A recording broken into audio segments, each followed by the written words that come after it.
Bonjour les enfants, nous allons commencer une nouvelle vidéo sur les nombres pairs et impairs. C'est parti.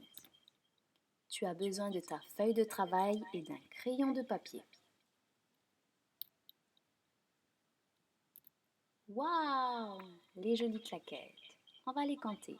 1, 2, 1, 2, 3, 1, 2, 3, 4, 1, 2, 3, 4, 5, 1, 2, 3, 4, 5, 6, 1, 2, 3, 4, 5, 6, 7.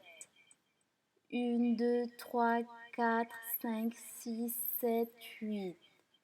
1, 2, 3, 4, 5, 6, 7, 8, 9. 1, 2, 3, 4, 5, 6, 7, 8, 9, 10. Maintenant, nous allons écrire devant chaque rangée le nombre de claquettes. C'est parti, tu fais de même sur ta feuille. Maintenant, nous allons faire un petit exercice où tu devras faire des paquets de deux claquettes en entourant. Ici, je ne peux pas faire des paquets de 2, donc je laisse. Ici, je peux faire un paquet de 2, j'entoure. C'est parti, tu mets pause sur la vidéo et tu reviens tout à l'heure pour voir la réponse.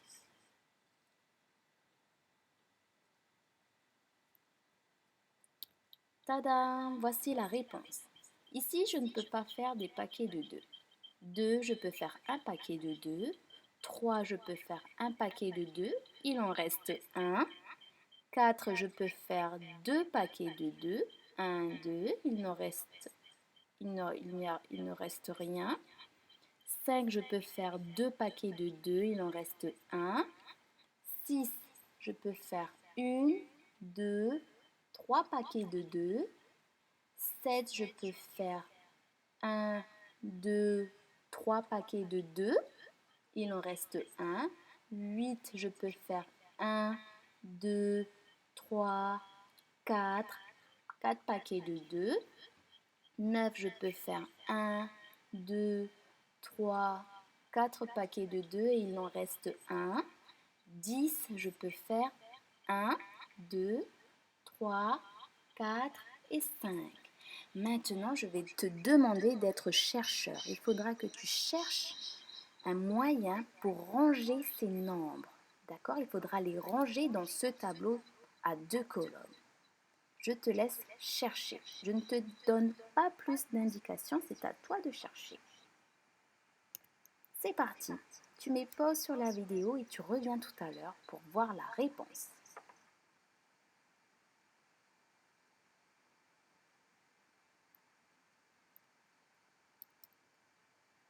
Tu es revenu pour voir la réponse. Donc, moi, j'ai décidé de classer comme cela. On peut faire des paquets de 2 et dans la deuxième colonne, quand on fait des paquets de 2, il en reste toujours un seul. D'accord? C'est parti. On va regarder les nombres sur lesquels on peut faire des paquets de 2. 2, 4, 6, 8 et 10. 2, 4, 6, 8 et 10. On va aller les noter dans le tableau.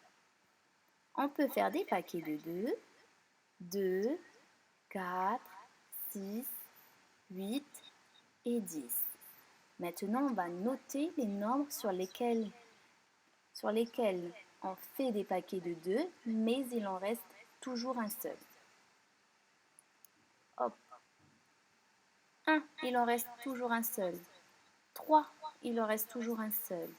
5, il en reste toujours un seul. 7, il en reste toujours un seul. 9, il en reste toujours un seul. Hop, je vais vite les noter dans mon tableau. Quand on fait des paquets de 2, il en reste toujours un seul. 1, 3, 5, 7 et 9. Maintenant, je vais t'apprendre quelque chose de nouveau.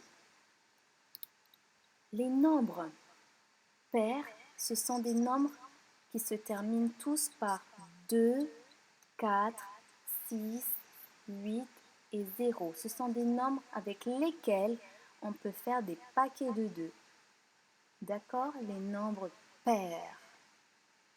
À l'inverse, les nombres impairs, ce sont des nombres qui se terminent tous par 1, 3, 5, 7 et 9. Et quand on fait des paquets de 2, il en reste toujours un seul. D'accord? Voilà, il faut bien retenir. J'espère que tu as bien compris la leçon. Et on va faire un petit jeu. Maintenant, à toi de t'entraîner. 1. Est-ce que c'est un nombre pair ou impair? Est-ce que je peux faire un paquet de 2 dans 1? Non. Donc c'est un nombre impair. 4. Est-ce que c'est un nombre pair ou impair? C'est un nombre pair. On peut faire 2 paquets de 2. 16. Est-ce que c'est un nombre pair ou impair? Je te laisse chercher. 53, 67 et 69.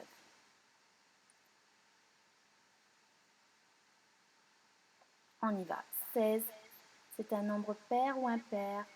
16 se termine par 6, donc c'est un nombre pair. 53, c'est un nombre pair ou impair? Il se termine par 3, donc c'est un nombre impair. 67, il se termine par 7, donc c'est un nombre impair. 69, il se termine par 9, donc c'est un nombre impair. Voilà, il faut que tu t'entraînes maintenant. Je te souhaite bon courage et n'hésite pas à me poser des questions si tu n'as pas compris. À bientôt!